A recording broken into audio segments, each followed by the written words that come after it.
5 টাকার chocolate biscuit আর তার সঙ্গে একটা ডিম দিয়ে দুর্দান্ত বাচ্চাদের জন্য একটা মজার রেসিপি বানাতে পারো।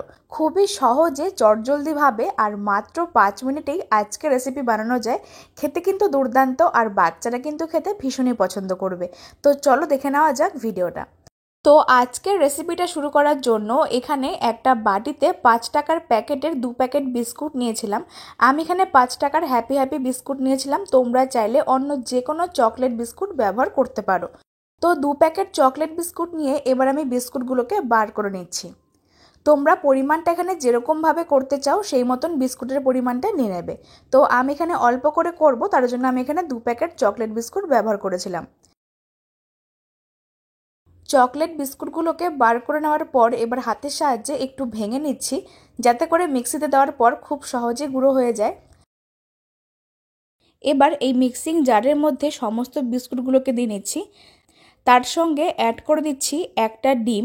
আমি এখানে পরিমাণটা যেহেতু অল্প করে করেছিলাম, তার জন্য এখানে একটা ডিম ব্যবহার করেছি।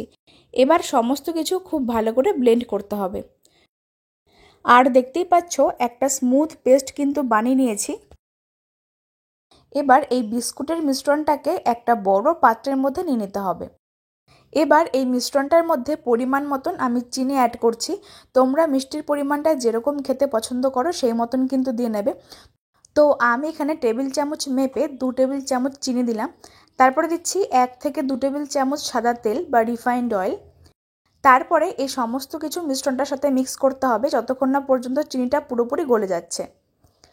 ততক্ষণে তোমরা আমাকে কমেন্টে জানিয়ে ফেলো যে আজকের রেসিপিটা তোমরা কে কোন জায়গা থেকে দেখছো, তাহলে আমি তোমাদের প্রত্যেকের কমেন্টে ধন্যবাদ জানাতে পারবো। আর আমার আজকের রেসিপিটা ফেসবুক পেজ থেকে দেখলে ফুডিমিতা পেজটিকে ফলো করে দিও।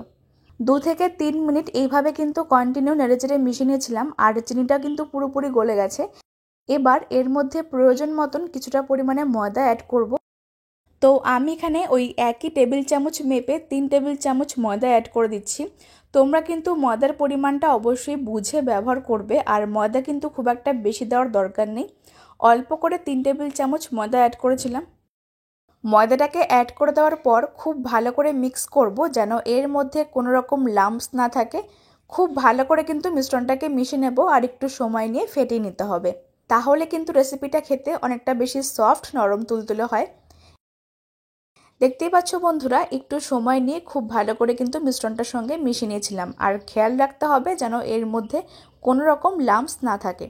এবার মিশ্রণটা যেহেতু অনেকটাই ঘন রয়েছে, তার জন্য আমি এখানে পরিমাণ মতন কিছুটা জল অ্যাড করে দিচ্ছি। তোমরা চাইলে জলের পরিবর্তে দুধ দিয়েও মিক্স করতে পারো। তো আমি এখানে মিক্সিং জারটা ধুয়ে অল্প করে জল দিয়েছিলাম। এতে করে কিন্তু বাকি বিস্কুটের অংশটা কোনোভাবে নষ্ট হবে না। তো আমি এখানে অল্প অল্প করে 2বার জলটাকে অ্যাড করে দিয়ে খুব ভালো করে কিন্তু মিশ্রণটার সঙ্গে মিশিয়ে নিয়েছিলাম। আর এটার কিন্তু ঘনত্বটা ঠিক এরকমই রাখতে হবে, খুব একটা বেশি পাতলাও হবে না, আবার একেবারে কিন্তু টাইটও হবে না। তোমরা কিন্তু মিশ্রণটা একটু লক্ষ্য করলেই বুঝতে পারবে। আমাদের এখানে ব্যাটার কিন্তু একদমই রেডি। এবার সব শেষে এর মধ্যে অ্যাড করছি হাফ চা চামচ বেকিং পাউডার। বেকিং পাউডার দিয়ে সামান্য একটু জলটাকে দিয়েছিলাম, এতে করে কিন্তু খুব সহজে এটা অ্যাক্টিভেট হয়ে যায়। তো এবার সব শেষে এটাকে খুব ভালো করে মিক্স করব। আর দেখতেই পাচ্ছ মিশ্রণটা কিন্তু খুব ভালো মতন ফুলে ফেপে উঠেছে। আর আমাদের এখানে ব্যাটার কিন্তু একদম রেডি। এবার প্যানকেকগুলো ভেজে নেওয়ার জন্য গ্যাস ওভেনে একটা ফ্রাই প্যান বসিয়ে দিয়েছিলাম। ফ্রাই প্যানটাকে বসিয়ে গ্যাসের ফ্লেমটাকে একদম মিডিয়াম টু লো আঁচে রাখতে হবে, ফ্লেমটা কিন্তু বাড়ালে হবে না। ফ্লেমটাকে মিডিয়ামে করে দিয়ে সামান্য পরিমাণে একটু তেল দিয়েছিলাম। আর তেলটাকে দিয়ে খুব ভালো করে স্প্যাচুলার সাহায্যে ব্রাশ করতে হবে। তবে তেলটা কিন্তু খুব একটা বেশি দেওয়ার দরকার নেই।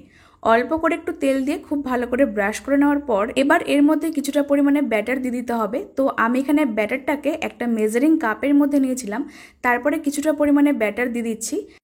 তো আমি এখানে মেজারিং কাপে করে কিছুটা পরিমাণে ব্যাটার দিয়ে দিয়েছিলাম। আর ফ্লেমটা কিন্তু একদম মিডিয়ামে করে দিয়েছি, তা না হলে কিন্তু প্যানকেকগুলো ভালো হয় না।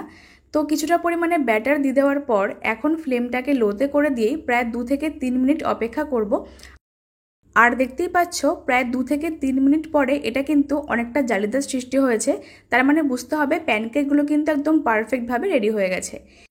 এবার খুব সাবধানে একটা স্প্যাচুলার সাহায্যে উল্টে দিচ্ছি। আর বন্ধুরা দেখতেই পাচ্ছ এগুলো কত সুন্দর সফট নরম তুলতুলে হয়েছে। এরকম জালের সৃষ্টি হলে ভাববে কিন্তু প্রত্যেকটা প্যানকেক একদম পারফেক্ট হয়েছে।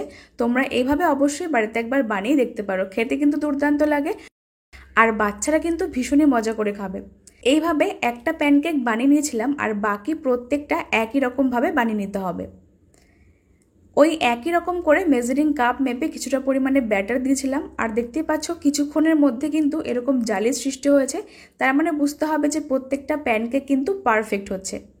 সবগুলো প্যানকেক একই রকম করে বানিয়ে নিয়ে একটা প্লেটে সার্ভ করে নিয়েছিলাম আর দেখতেই পাচ্ছ এগুলো কতটা সফট নরম তুলতুলে হয়েছে। তোমরা চাইলে এখানে সামান্য পরিমাণে মধু ছড়িয়ে সার্ভ করতে পারো অথবা এর মাঝখানে কিছুটা পরিমাণে পিনাট বাটার দিয়েও সার্ভ করতে পারো, খেতে কিন্তু দুর্দান্ত লাগবে। তো বন্ধুরা, আমার আজকের রেসিপি তোমাদের কাছে ভালো লাগলে অবশ্যই লাইক, কমেন্ট আর শেয়ার করতে ভুলো না। আজকের রেসিপি ফেসবুক পেজ থেকে দেখলে ফুডিমিতা পেজটিকে ফলো করে দিও, ইউটিউব থেকে দেখলে চ্যানেলটিকে সাবস্ক্রাইব করে পাশে বেল আইকনটা প্রেস করে দিও। তো চলো আজকের মতন ভিডিওটা আমি এখানে শেষ করছি। তোমরা সকলে খুব ভালো থেকো। ধন্যবাদ।